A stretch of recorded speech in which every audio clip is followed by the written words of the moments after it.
runway 8 kilo, you're cleared for takeoff.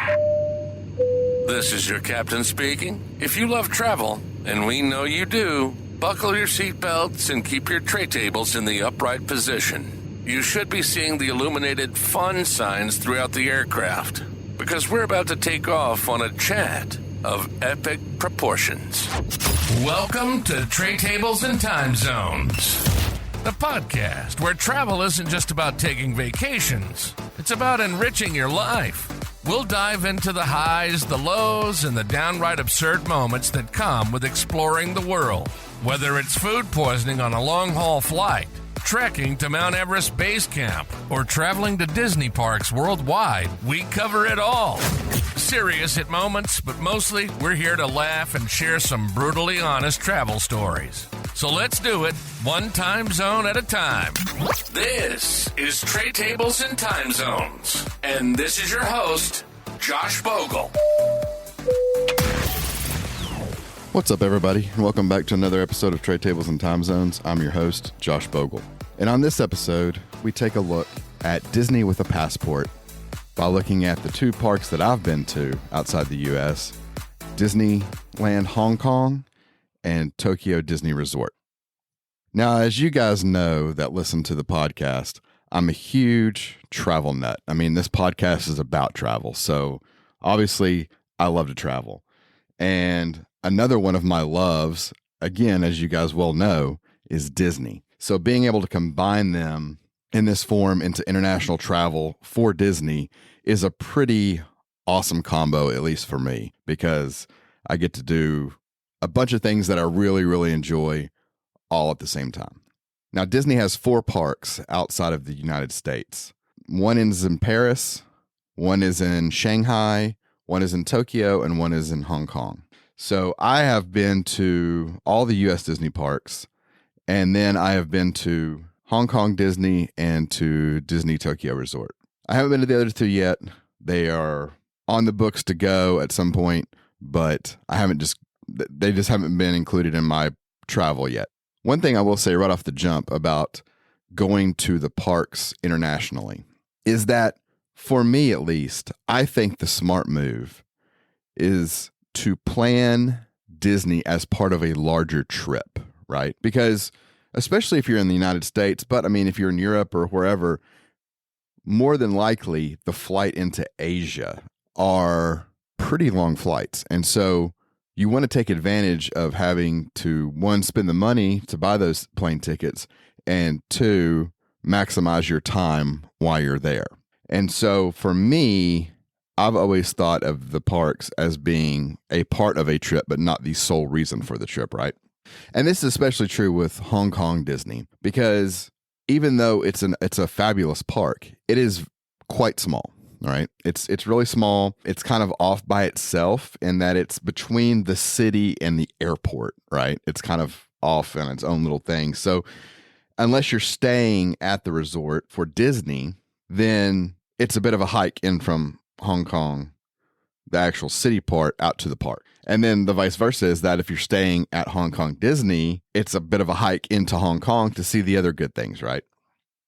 So for me, I think you roll that trip into a larger trip of Asia or of wherever you're going. So to me, Hong Kong Disney is definitely being rolled into another trip, because I've been one time to that park, and like I said, it's amazing. It's pretty magical, because one of the coolest things is the landscape, because there's actual real mountains behind the park. So when you're walking down Main Street USA and you're looking at the castle, which is very reminiscent to me of the castle at Disneyland, because it's pretty small, you have actual real mountains behind you. And so it feels very, very authentic, even more so than what Disney has to do with in Orlando or in Anaheim, because they have to manufacture landscape, right? Because it's pretty flat in both places, and the landscape that they're trying to portray for, the stories are not necessarily conducive to those flat pieces of property in Florida and California. So to have real landscape of real mountains behind the park is really kind of a unique thing. And it was, it was surprising when I saw it the first time. It was very beautiful. I really, really enjoyed it. But you're literally talking about a park that is essentially, quote unquote Disneyland, right? That's what it is. But there's not a DCA, or there's not an Epcot, or there's not, Animal Kingdom in addition. So really 1 to 2 days at Hong Kong Disney is all you need. And my wife and I did it in a day, and with some planning and stuff, you can easily do that. But if you wanted to take your time more, I mean, you could stretch it out into 2 days, but it's just not a big park. That being said, the food is really good at the park. The rides are very unique. Their version of Big Thunder Mountain is a blast because it actually has a reverse section in it, sort of like Expedition Everest, if you've been to Disney World, where the car you're in goes backwards. And I didn't know that before I got on the ride, and we're cruising along, and then all of a sudden we start going backwards, and that was a bit of a shock, but it was a blast, right? It was really fun. I was expecting just normal kind of Big Thunder Mountain, and it was a little bit more than that. And another great thing is, instead of the Haunted Mansion, they have what's called Mystic Manor. And that's a really cool ride because that was the first ride I'd ever been on that was the trackless ride system. So if you know Rise of the Resistance, or Ratatouille, or Beauty and the Beast in Tokyo, or Winnie the Pooh in Tokyo, those are all trackless ride systems, right? And it adds such a cool element to not be stuck going one specific direction, and you're going to be going that way. It's, the car can move around organically inside of the building and the ride, and so you get different perspectives, and I love it, right? Well, that was the first time I got to ride that ride, and that was really, really unique. And then, of course, there's all the classic rides as well.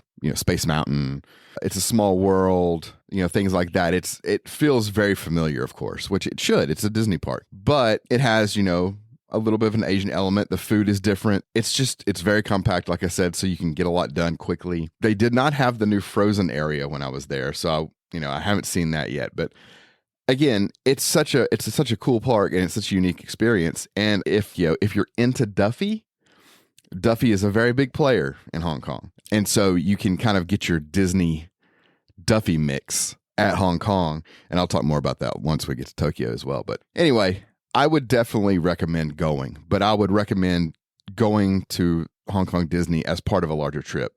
And that's, like I said, that's what we did. We visited Hong Kong for like 3 days, and one of those days was Disney, but the rest were in the city, and we stayed in the city, right? Because everything else we were going to be doing is all in the city versus staying out at the park where you're kind of isolated. So I really think that's the way to do it, because after we were done in Hong Kong, we still were going to Thailand and then to Singapore.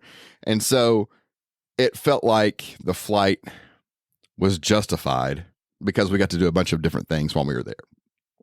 And so I didn't have a problem flying 15 hours to get, to the other side of the world because, hey, I got a lot out of it, right? Plus, I love flying. I mean, I'm sure my wife would have a different opinion. She tolerates flying, but, it's not her favorite thing. It's not like a part of the trip like it is for me. Tokyo Disney, or Disney Tokyo Resort, is a bit of a different thing. Now, again, I still say it should be incorporated into a larger trip. And I've been to Tokyo Disney 4 times, and each time it was part of a larger trip, either to different parts of Asia or to Japan itself.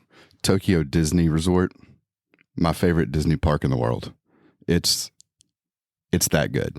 I mean, it beats Disney World, it beats Disneyland, it beats Disney Hong Kong. Like I said, I haven't been to Shanghai yet, and I haven't been to Paris, but I can pretty much guarantee you that it's not going to be beat by either one of those as well. It is a truly spectacular park and seems to be like the true essence of Disney. And what that park and what the company was meant to be and should be happens at Tokyo Disney Resort. It is extremely special and extremely dear to my heart. So what makes it so good? The very first thing I will say is that the cast members are amazing there. I mean, Disney cast members all over the world are fantastic. They do amazing things. They sprinkle pixie dust everywhere.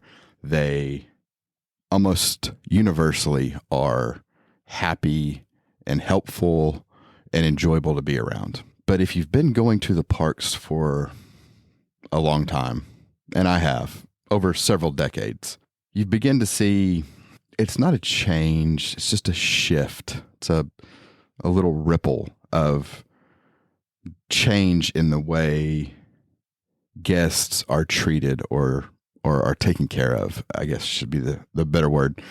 It's just not quite as hands-on and as personable as it used to be. And I understand that the parks have gotten bigger, the crowds have gotten huge. It's hard to deal with that many people, that wears on you. So I'm not saying this as a bad thing or a fault of the cast members at like Disney World, right? But they are under a lot of stress and have a lot of things to handle. And so I can see the shift. For some reason, in two places at Disney, there is this feeling of old Disney, of the way you're treated and the way the cast members interact with the guests is very, very unique and special. One of those is on Cruise Line. I have got very high regard for the cast members on Cruise Line because they are some of the best. Like, they are helpful to a fault and will do just about anything for you to make your trip enjoyable. And in Tokyo Disney Resort, it's that same way. Just the smiles and the way that the characters come out and mingle in the crowds, even though there's huge crowds, right? And the way that they make sure you're having a good time, and the little bits of pixie dust and little stickers here and there and the waves and the smile. It's spectacular. And even though there might be language barriers sometimes, right, where, they may not quite understand what you're asking, or you might not quite understand how they're telling you to do something. You get bits and pieces. They will go out of their way to make sure you understand and to take care of whatever you're asking, whatever you need. And it's like that in the hotels. It's like that in the restaurants, in the folks working on Main Street, the folks working at Journey to the Center of the Earth. It doesn't matter. They're universally fantastic cast members, and they make all the difference, right? It's super special, and you feel it the second you walk into the park. Another thing that makes it special is, frankly, its availability regarding cost. It is so much cheaper for the everyday things involved with the park that it's shocking. Food is cheaper. Drinks, water is super cheap. Even some of the merch seems to be more reasonable than in the U.S. And I know the yen right now is weak against the dollar, and that helps, which very much true. But even when you do apples to apples, it's still such a good deal, right? Compared to the U.S. Third, for me, that makes it special is the theming. The immersion and the attention to detail in the theming, I did not think could be topped by Disney's ability to immerse you. And then prior to Epic Universe, Harry Potter in Universal is another example of just masterful theming, right? Like, when you go into those areas at Disney or Universal, you're immersed and you feel like you're in that place. It's amazing. Tokyo Disney manages to take that to the nth degree. Like, their immersion, their theming is so good. It manages to make you feel that you're absolutely at a Disney park, but at the same time, you're kind of transported, right? You can close your eyes and be in that place. It's really neat. And a couple of examples in the parks, if you go for that, is the Beauty and the Beast area in Disneyland is phenomenal. I've seen it as it's kind of developed, right? I was in Tokyo when it was being built on one of my trips, and then since then, the last couple of trips, it's been finished, and it looks fantastic. It's very quaint, very old French village style. It's beautiful. Another example of that is the new Fantasy Springs. From the hotel to the lands, whether it's the Frozen area, whether it's the Rapunzel area or the Peter Pan area, it's masterfully done. And the way they used the waterfalls and the rocks, to create these carvings of the characters and of the princesses and things into it. It's just so well done. So that's another great thing. Next, I would say the hotels. The Disneyland Hotel, spectacular. Absolutely spectacular. The Miracosta, which is essentially over the entrance to Tokyo Disney Sea, is amazing. You can walk right out of the lobby into the park. They have an entrance that you literally go right into the park. It's a spectacular hotel, beautiful scenes. You're overlooking the park from a lot of the rooms. Magnificent. The restaurants are set up great in those hotels. They all have buffets for breakfast and for dinner. There's tons of food. So even if you're not like a very adventurous eater, I'm an extremely adventurous eater, so it doesn't faze me at all. But even if you're an extremely picky eater or not very adventurous, you can find things to eat in the hotel restaurants, and it's good, right? I mean, we ate there several times and they're great. Another great thing is that the hotels have konbinis, a convenience store in Japan. But if you know anything about Japan, the convenience store is king in Japan as far as just the breadth and the quality of the food and drinks and things that are available. So covers all your needs while you're there. Next, I will say Disney Sea. Many people consider Disney Sea as the best theme park in the world. And I'm here to tell you, I haven't been to Epic Universe yet, so I can't compare. So maybe this is an unfair statement. But at this point, with what I've experienced, I will say 100% it is the best theme park in the world. I don't know what it is, whether it's the theming, the rides, just the overall feel of it. It's amazing. It is so good. It is definitely a 2-day park for sure. But it's between the volcano in the middle and Journey to the Center of the Earth and Fantasy Springs and Tower of Terror and the Duffy Land, the Duffy area, right? And the snacks and the popcorn. It's just so good. So now that I've pumped up Disney in Tokyo and said all these things about it, how do you experience it?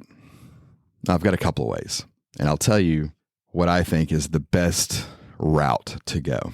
Because I know there's people that do Disney different, and there's no real one right way, right? Everybody has their own techniques and own ways that is an experienced Disney traveler. Or, if you're inexperienced and maybe you're looking for some direction, this may help you. But I will say that having been several times and having stayed in several hotels, I have kind of a different setup depending on where you are in your stage of visiting Disney Tokyo. Meaning, is it your first trip or is it your 10th trip, right? It varies. You can do different things to make it easier for yourself depending on where you're at in your knowledge and understanding, right? Because you got to remember, Tokyo Disney Resort is in Tokyo, the largest city in the world, 38 million people.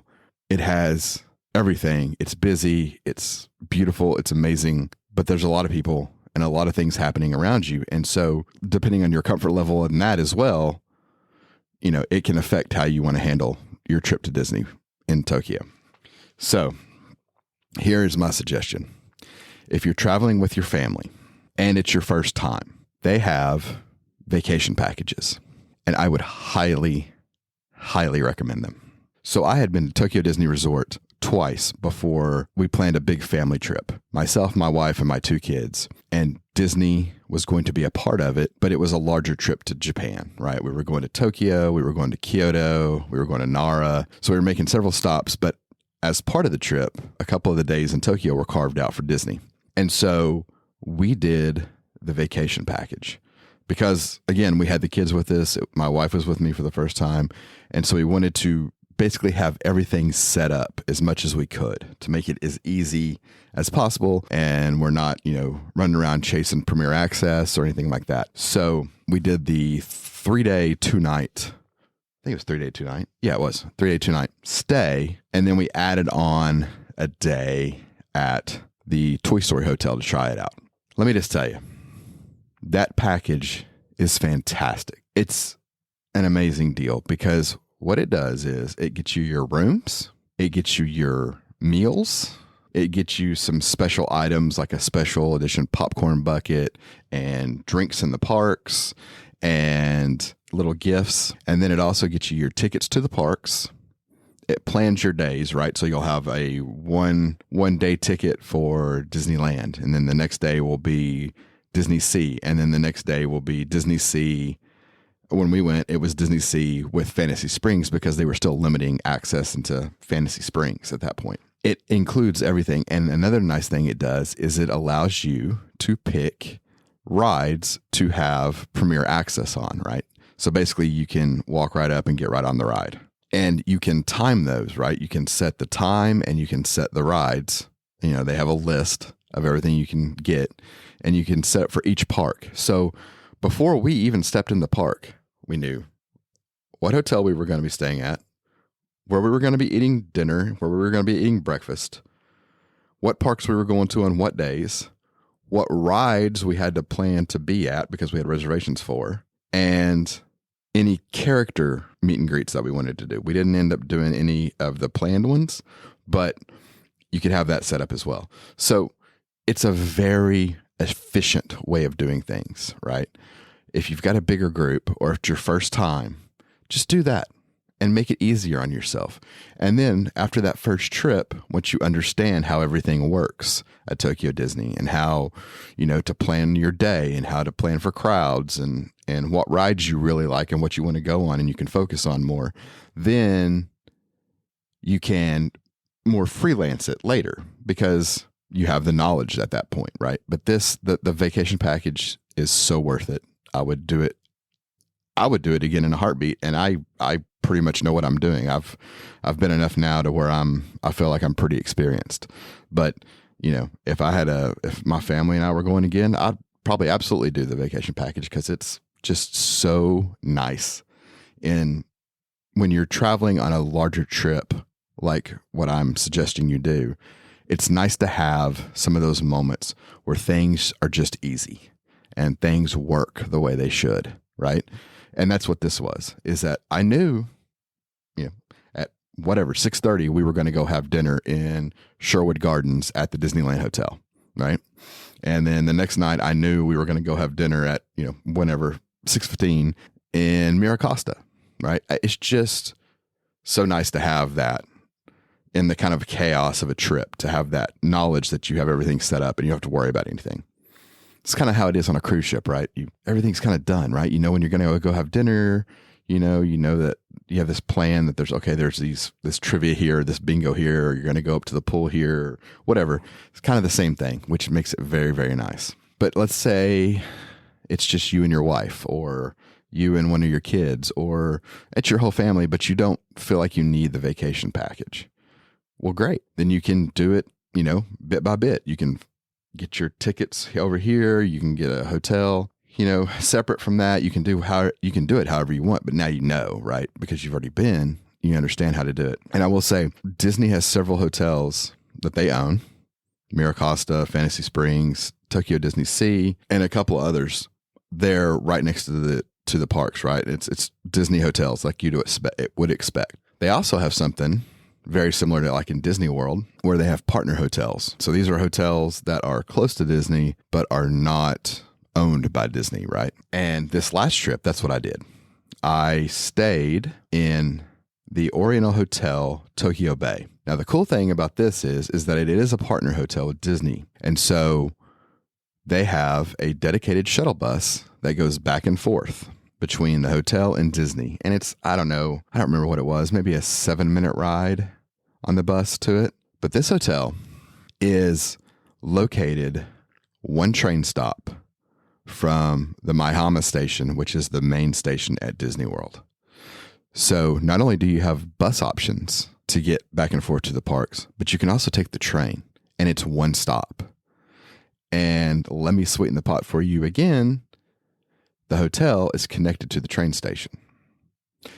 And I'll sweeten it again. The hotel has a covered walkway, not only to the train station, but also to several malls with restaurants and shopping. So if you need anything, you need snacks, you need a new pair of shorts, or you broke your shoes or whatever, you can go get those things right next to the hotel. It's fantastic. And the topper for me for the Oriental Hotel was that they have a Lawson in the lobby. If you know Tokyo, you know about Lawson. It's one of the big three. 7-Eleven, Lawson, and my personal favorite, Family Mart, are the three big chains of convenience stores in Japan. Can't go wrong with any of them, but having one in the hotel lobby so you could go down and buy bottles of water or soda or snacks or suntan lotion or whatever was right there and readily available. It's awesome. Now, the hotel itself. So the hotel, it's an older hotel. It's been around. And I don't mean that in a bad way. It's an older hotel, but it knows its role. Let's say that. It is a Disney hotel, so therefore, partner hotel, so therefore, it gets a lot of families, right?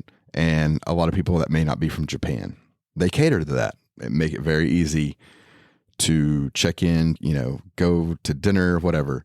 They make it very easy there because they're used to dealing with people that are not from Japan. So the rooms are set up to where they can hold, a lot of beds or a few beds, whatever you need, because they're used to hosting groups that are going to Disney. So what I mean though, but the hotel is older is that one, it's been there for a while and it's not super fancy in that it's not as, I don't know, maybe I'm looking for the wrong word, but it's not as glitzy, right? It's not as shiny as maybe a new hotel would be, but what it has functions extremely well. The rooms, great size. I mean, big rooms for a hotel in Tokyo. Trust me, I've stayed in some really tiny rooms in Tokyo, and these are big ass rooms. Nice bathroom. It's got everything you want, right? It's clean, super clean. For the amount of children and, obviously transit traffic coming in and out of there for Disney, it is very, very clean. It's worn a little around the edges on some spots, but I'm telling you, it's super clean. It's very nice. They have a lovely big buffet where you can go get dinner, you can get breakfast. It's fantastic. And then they also have one of the coolest things I've ever seen. From like 4 o'clock, which is basically check-in time, until 11 or midnight, I can't remember which one, they have this lounge. And if you're a guest of the hotel, you can go up to this little area. It's kind of an elevated area in the lobby, kind of like a little restaurant area, right? And in this lounge, you can get free soda, free beer, free wine. They have a whole candy bar for the kids to get individual candies out of. They have a cotton candy machine that you can make your own cotton candy. They have, savory snacks and stuff. It's all included with your stay at the hotel. And by the way, these rooms were like, I don't know, I'm trying to remember, like $150 a night US. It was crazy. I mean, it was so affordable and it was just magnificent. It's very well done. So if you're looking for an alternative to staying in a Disney hotel, because like all Disney hotels, the ones in Tokyo are, one, hard to get a reservation to, and two, pretty expensive. Right? That's why the vacation package kind of works out, because it gets you a lot of things. But the Oriental Hotel, I can't speak for the other partner hotels, but the Oriental Hotel was fantastic. I'd stay there and again in a heartbeat, whether it was just myself or whether it was with my family, because the convenience factor is extremely high. And for being an off-site hotel and having multiple options to get to the parks and back easily is a real winner for me. So I would definitely recommend that once you kind of have a feel for the land, you understand the trains, you understand Tokyo a little bit better and kind of have the feel for it, I would definitely consider one of the partner hotels to be an option. Okay, I'll wrap this one up here quickly. I do want to give a couple of tips for in the parks. And these are more fun tips, right? Because Disney, it's a fun place. First thing is, if you go first thing in the morning before the park opens, right? Whether you have that early entry or not, when you're riding into the parks or you're walking up to the parks, you're likely to see huge lines. I'm just going to tell you, it happens every day. The people show up early and they line up to get into the park. It looks daunting. As an American, the first time I saw it, it freaked me out because I'm like, I'm never getting in this park. The line is so long, I'm never getting in there. Not the case at all. Japan has lines to a science. They're very courteous. They're very understanding of the process, and they do it extremely efficiently. What I'm saying is that if you see a long line, that doesn't mean you're going to be in that line a very long time. It will move, and it will move quickly. So if you want to go to the parks early because you're trying to get inside so that you can, access premier access passes and things like that, or you're trying to get on that one ride you really want to do and you don't want to have to wait in a super long line once you get inside the park, just know that when you see the lines for the first time, it's going to freak you out. But have no fear. They move extremely fast. I've been in them many times. Not a problem whatsoever. Another tip, come hungry. The food's amazing. The snacks, amazing. They have all kinds of fun and unique snacks, including popcorn in like 10 or 12 different flavors. They'll have different little popcorn stands all around the parks.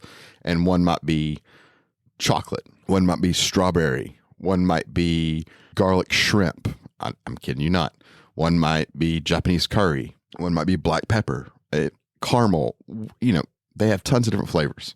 And they have these amazing popcorn buckets that are a cool souvenir. They also have, like hot snacks like bao buns and dumplings and all types of stuff. It's really good. So go hungry because it's worth it. I will say that the popular rides get very big lines. Soarin', Journey to the Center of the Earth, all the rides in Fantasy Springs, Rapunzel, Peter Pan, Frozen, those are all extremely long lines. So plan for those to either be long waits, go pick you a couple of them out and get there early to shorten the wait, or buy Premier Access and get in the Premier Access line. And that'll just make it easier, especially when you're talking about, being there for a finite amount of time and you're trying to do as much as you can. Another thing, be prepared to see characters that you're absolutely not used to seeing. You're going to see tons of like niche characters that will just blow you away. Like I've seen so many different random characters that I've never seen at like Disney World or Disneyland show up at Tokyo. And there's rarely a character that has like a photo line attached to it, right? The characters will literally walk around Main Street or wherever, but a lot of times it's Main Street. And they're just walking around and people will come up and the characters kind of choose who they want to take photos with, but they try to accommodate everybody, obviously. But they kind of move through the crowd to keep it moving, and people respect that, and they don't rush them or anything like that. It's great. It's a lot of fun. If you like Duffy, you're in for a world of fun. My daughter is a big Duffy fan, and they have an entire area at Tokyo Disney Sea for Duffy. It is really neat. It's really unique because Duffy was never really big in the U.S., but in Hong Kong, I'm assuming it is in Shanghai, I believe, but I know for a fact in Hong Kong and in Tokyo, it is huge. Huge. It's a very big thing. Another thing, too, is enjoy the people watching. The people that frequent Tokyo Disney are amazing. The way that they plan their outfits and they coordinate with their friends and they are unafraid to wear the biggest, silliest Disney hats and clothes and just have so much fun with it that it is really enjoyable to sit down on a bench and just kind of watch the world go by and see how everybody is just so into it and so happy and dressed to the nines, with all these creative outfits and everything. It's really neat. It's very unique to Japan, and it's so cool. I just love sitting there and people watching because it brings a smile to my face because so many people are having such a good time, and it's bringing out so much joy in people, and they're so proud of their outfits and how they've planned themselves. And then one last thing I will say about Tokyo Disney, and this is a very biased view, but I tend to take the view that a lot of rides that Disney will create, and I understand why they do it. It's because they have the IP, but they will create rides that are just retellings of the story. And that's fine, but you're going to have to give me a little bit more. Make it unique in some way. Make it, whether it's the ride system you use or, some unique feature or some unique way of telling the story or whatever. You can't just recreate a ride, put me in a boat, and float me slowly down, an indoor river and tell me the story again. It's just, it's boring. And when I went to Fantasy Springs, the technology used in the Frozen ride and the Rapunzel ride at Fantasy Springs and Disney Tokyo Sea are amazing, right? There's some scenes in there that will make you just gasp because it's such cool technology in the way they do it. But the riding of itself, a little slow, a little boring, just straight through the stories of Rapunzel and of Frozen. So while I appreciate the rides, they're not, super exciting to me. Then there's the genius of the Peter Pan ride in Fantasy Springs. First to tell you, I'm not a big Peter Pan fan. Not in the least. I don't like the movie, never have. It's just not my gig, right? That damn ride is so badass and so much damn fun. I have ridden it a ton of times. Like, I would not go to Disney Sea and not ride that ride. I don't care what it cost. I don't care how much time it took. That ride is so kick ass and so innovative that I cannot get enough of it. It is amazing. Absolutely amazing. It is 3D, and the 3D is clear. It's not fuzzy. It's not blurry. It's not trash. It is great 3D. It uses 3D. It uses big screens, and it uses physical sets, right? It incorporates all of that into this one ride. And as you move through the ride, you get, feelings of flying like when you're on Soarin'. You get feelings of like exhilaration and speed. You get everything. It is an amazing ride. So do yourself a favor. When you go to Tokyo Disney Resort, make an absolute point to go ride Peter Pan, because it is absolutely worth it, and you will be amazed at how good it is. It's so good. Do yourself a favor. Ride it. Okay, guys, this wraps up this podcast. I don't want to drag it out and beat you down with a bunch of little facts and stuff that you can obviously figure out on your own. I'm here to tell you the international parks that I've been to, Hong Kong and Tokyo Disney Resort, are amazing. They're worth your time.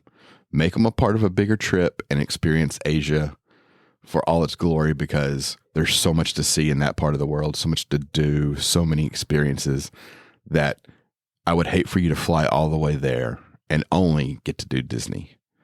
Make it a part of a bigger trip, but make Disney a part of that trip, because Disney there is so good, especially Tokyo Disney. It is so good. It is worth your time. It's worth the experience. If you're a Disney fan, it is one of those places that you just have to go. It's one of those absolute must-dos if you're a Disney fan. So just go do it. Get out there and experience it, because it's amazing. Guys, I know this one's been a long time coming, and it's just been crazy here. I got sick, and, work's been crazy, and we were finishing up the school year. And so there's just been a lot of obstacles to getting this podcast out, but I think I'm back into the rhythm now, and there should be more coming on a more regular basis. So I apologize for the slow response of getting this podcast out, but I hope you all enjoy it. If you have any questions or comments about the parks overseas, man, leave them in the comments. Shoot me an email. It's down in the information below this episode. Send me a DM on Instagram or comment on a post. I love talking about the parks overseas with people. And so if you got any questions, comments, whatever, experiences that you've had, man, let me know, because I'd love to hear about them. As always, if you get a chance, please leave me a review and a rating. I would really appreciate it. Those 5-star ratings really push up the podcast, help it get exposed to more people.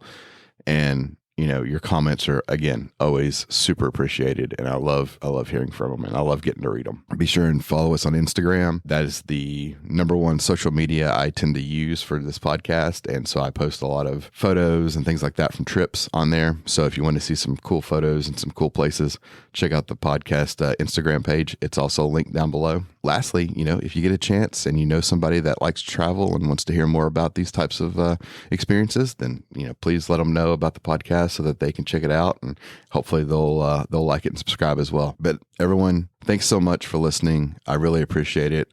Again, I'm trying to make the podcast a little shorter to make it a little bit more accessible. I know some of the last episodes were really long, and that's just because it's about topics that I really have a passion for and love to talk about.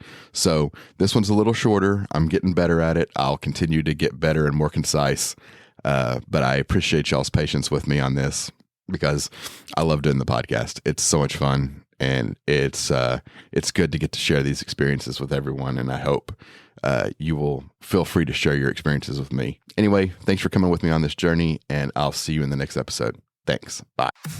This has been Tray Tables and Time Zones. Worldwide travel is one of the funnest things you can do in life, and it's our passion to talk about the good, the bad, the funny, and the ugly. Nothing is off limits. We hope you've enjoyed the show. If you did, make sure to like, rate, and review. We'll be back soon, but in the meantime, find us on Instagram at Trade Tables and Time Zones. And for questions or comments, send your email to traysandtimes@gmail.com. Take care, and see you next time on Trade Tables and Time Zones.